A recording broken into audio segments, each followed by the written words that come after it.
Government spends in excess of $5 million to assist victims of Tropical Storm Erika and over 61 signed contracts with the National Employment Program. Thank you for joining us on National Focus. I'm Mervin. And I'm Shaakira Pierre. Stay with us for details of these and other stories after this. Think water. Think life. Water refreshes, restores, cleans, and enhances growth. Potable water is a benchmark for development.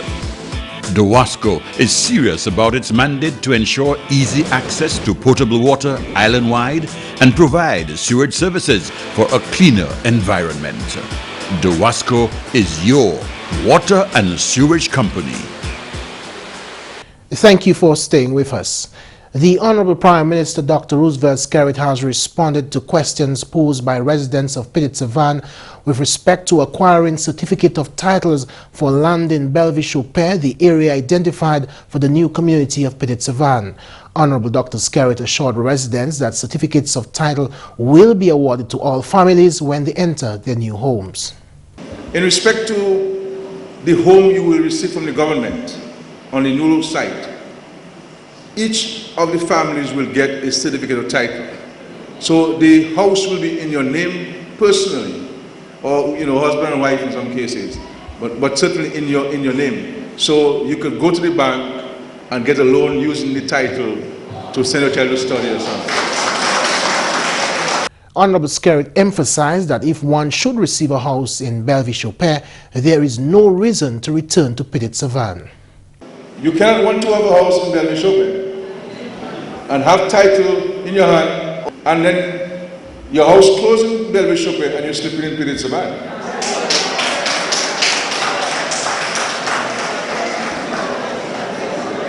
Understand this?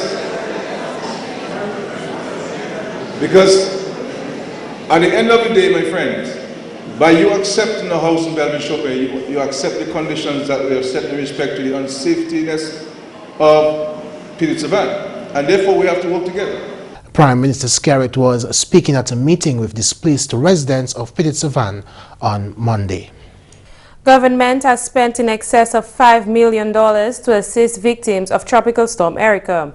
This was revealed by the chairperson of the Social Services and Welfare Ministerial Committee, Honorable Justina Charles. The Social Services and Welfare Subcommittee was appointed by Cabinet to assist in the recovery and rehabilitation exercise. Honorable Charles outlined some of the duties of the subcommittee.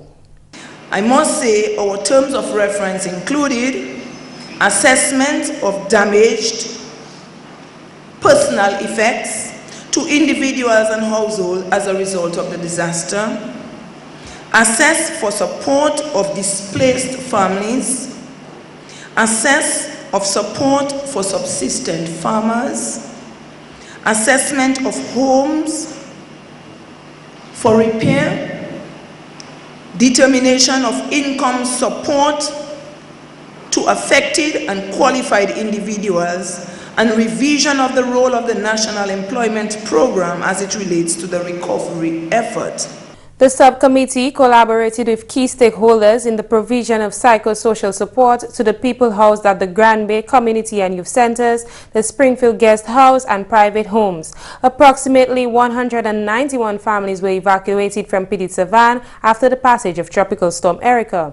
Honorable Charles gave a breakdown of money spent on guest houses that accommodated the people of Petite-Savanne.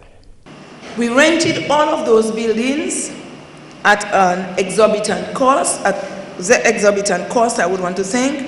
Springfield Guest House, we had Springfield Guest House for 9 months, 4.5 months. 4.5 months we had Springfield Guest House, and we spent $93,113.55 for the period that the people were at Springfield. At St. Ami, for 9 months, we've spent $270,000, that is for just accommodation. At Mr. Clean, we spent $155,250. And at Kent Anthony, we spent $180,000. In addition to meeting the cost of housing for the residents of Petite-Savanne, government also contributed to the cost of food. In terms of food at the guest houses, government spent $1,511,935 towards food at all of the guest houses. So that is in addition to the figures that I have already raised. Honorable Charles stated that Cabinet took a decision to aid families with a displacement allowance. She gave details. Cabinet again took a decision to pay displacement allowance to individual families.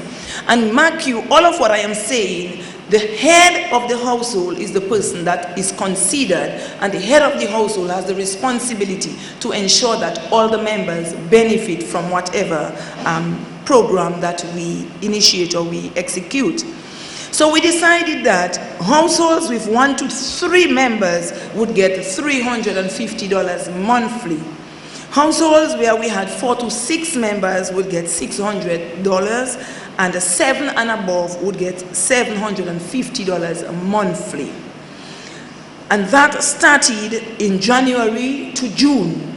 So in January to June, government paid out to 345 families the sum of $946,650 as displacement allowance. A recently approved European Development-funded consumer protection project seeks to raise awareness of the rights of consumers in Dominica. The Ministry of Trade, under the 10th EDF Standby Facility, requested funding in the sum of $222,843 for the project entitled Building Capacity for Effective Consumer Protection in Dominica. The purpose of the project is to inform consumers of their rights as the ministry seeks to comply with obligations of the Caribbean region. In the medium term, Dominica will have a robust legal framework for consumer protection, an institutional design appropriate to the needs and resources of Dominica, a team of professionals within the consumer protection units with the appropriate competence to manage the process required for consumers, and there will be heightened awareness of their rights as consumers among Dominicans. Under the project, the ministry will engage the services of a consultant with experience in consumer protection and fair trade practices. The main objective of the consultant under this project would be to provide the technical assistance to the government of Dominica to strengthen the institutional and legal framework for consumer protection. The consultant will be expected to review the decisions of OECS and CARICOM as far as consumer protection is concerned and the obligations that they place on member states for protecting consumer rights.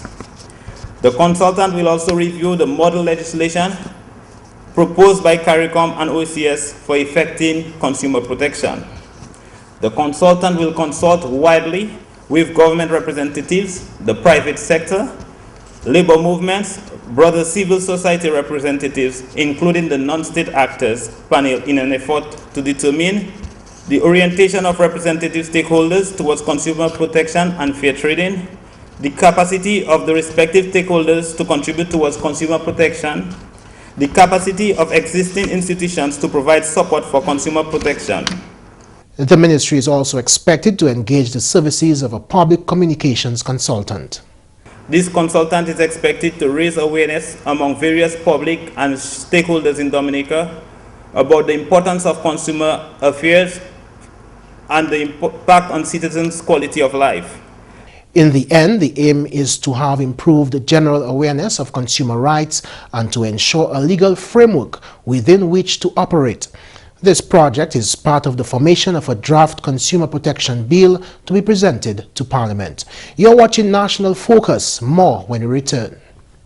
Introducing the Government of Dominica Internal Directory mobile app, available for download from the Google Play Store, One Mobile Market, and the Government of Dominica's website. Access to all ministries and sub-departments' phone, email and office addresses and websites. Simply select a ministry and the sub-department. You can dial directly from the app or save the numbers to your phone contacts. It's convenience at your fingertips. Is my passport ready for pickup? Good.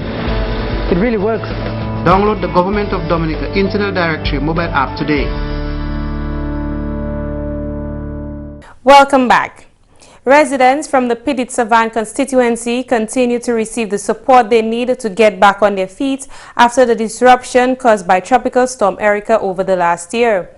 On Wednesday, 61 Dominicans, mostly from the Pitt-Savan constituency, signed contracts with the National Employment Program. Most of the interns will work in the health services sector as ward aides, domestic workers, orderlies, security officers, and groundsmen. GIS News spoke with coordinator of the NEP, Emmeline Honoring. The whole intention is to ensure that these persons from the Pitt-Savan community feel a sense of belonging. They need to know that although they have been displaced through Tropical Storm Erika, they are not broken. So we are giving them the opportunity to gain an income that will assist them to provide for themselves and their families in return. The contracts will run from September 1st to December 31st in the first instance. After the internship period, it is our hope that these interns perform creditably. It's our hope that they sell and market themselves to the employer, to the placement organization, so that the employer will feel obliged to offer them permanent employment at the end of the internship period. Honorary cautioned the new interns to present themselves professionally at their new places of employment. She also advised the new interns to be mindful of their work ethic in order to attract permanent employment. People from the community of Pitt-Savan and environs displaced by the storm see this opportunity as another stepping stone towards regaining a sense of normalcy and independence. Chairman of the Pitt-Savan Village Council, Edward Thomas, worked as an archaeologist before the storm. He is happy to receive employment now as an orderly. I think it's a perfect opportunity for me, seeing that I am unemployed at the moment, and yeah,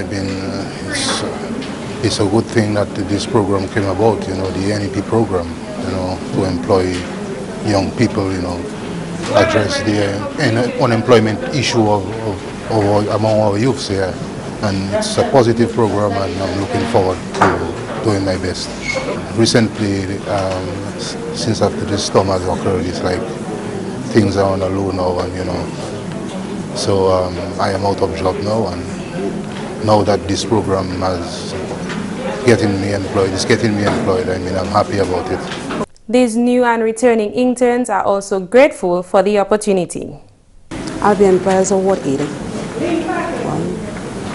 One of my love is to work with elderly people. I love it. So working as a ward aide is an opportunity to work with different people, get the intake, because you learn a lot from them. I'll be employed as a domestic worker. The opportunity is a chance. It's a chance to do something different for once. I've been unemployed for the last year, and it's not easy, bills to pay, things to do. So it's generally, for me, I don't know for other persons how they feel about it, but I feel it's a good thing, especially if you're not employed, no income coming. So I think it's a good thing that the government is doing when it comes to employment. This opportunity, it's really good, it's very good, and I want to do the good use of it as a security. The National Employment Program was introduced in 2013 with the aim of providing on-the-job training and creating employment for Dominica's youth. The NEP coordinator informed that besides the 61 signing contracts on Wednesday, another 164 will commence work from September 1st in community cleanup and beautification and public and private sector institutions. This brings the total number employed under the National Employment Program to 1,568. Ongoing consultation for a draft consumer protection bill has highlighted the work of the private sector in the absence of a formalized bill. Currently, consultations are ongoing to draft a consumer protection bill with the assistance of the OECS, the European Development Fund, the Caribbean Development Bank, and the Jamaica Fair Trade Commission. Permanent Secretary of the Ministry of Trade, Sylvani Burton, commended the stakeholders in the private sector who worked with the Ministry of Trade to assist consumers with grievances in the absence of a formalized bill. I want to take this opportunity to bring awareness to the work which the ministry has been doing internally to assist in consumer protection issues absent to necessary legislation. The ministry has established a consumer affairs unit located on its 4th floor financial center. This unit is manned by staff who have been benefiting from capacity building over the years and are capable of assisting consumers where grievances are concerned. The staff of this unit will benefit from continued training under this project, since they will be attached for 2 weeks at the Barbados Fair Trade Commission prior to the end of this project. This unit has been conducting work with stakeholders and consumers alike and has been able to solve consumer problems when brought to its attention. In the absence of the law, moral persuasion is used and has worked. Meanwhile, Burton highlighted the purpose of consultations for the bill. The workshop will be organized to fulfill the mandate of the Ministry of Trade to enhance trade performance and other needed protection for consumers. She explained the deliberations of the most recent consultation held this week. A consumer market study to build an understanding of consumer conditions and ensure evidence-based data and information for policy recommendations. 2, a comprehensive analysis of the legal and institutional framework for consumer protection in Dominica. And 3, assistance to Dominica policymakers in the drafting and presentation of a consumer protection policy and action plan based on A and B above for the submission to Cabinet for its approval. Burton further explained why the cooperation of both private and public sector stakeholders would be required. The work being done here will benefit generations to come and cannot be done without cooperation from all fronts. I call on one and all to assist in this cause. This means that when called to attend consultations, persons should make all efforts to show up and participate. Absence when called upon cannot be the answer if we want to move from strength to strength in the development of our country. Working together, therefore, is a must. Pierre Burton stated that it is clear that government is not only looking at consumer protection from a national point of view, but engaging it regionally also. In May 2016, the Ministry of Trade, Energy and Employment requested the assistance of the United Nations Conference on Trade and Development, UNCTAD, to execute the project based on its expertise and vast experience in consumer protection issues worldwide. They answered in the affirmative. The project outcome is to enhance institutional and technical capacity for effectively ensuring consumer protection in Dominica by implementing a legislative framework for consumer protection, as well as increased awareness on consumer protection policies among public and private sector stakeholders. Last week, the Ministry of Trade hosted the OECS Commission, which was here to carry out diagnostic studies on consumer protection systems and processes. Rev up your metabolism by alternating your speed and intensity during aerobic workouts. Not only should you alternate your routine to prevent burnout or boredom, but to give your body a jolt. If you normally walk at 6.5 kilometers per hour on the treadmill or take 15 minutes to walk a kilometer, up the pace by going at 8 kilometers per hour for a minute or so during your workout. Do this every 5 minutes or so. Each time you work out, increase your bouts of speed in small increments.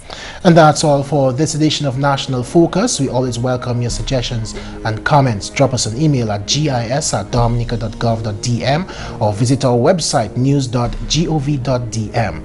Like our Facebook page, facebook.com/GIS News Dominica, and follow our Twitter at GIS Dominica. You can also catch up on past National Focus newscasts on our GIS Dominica YouTube channel.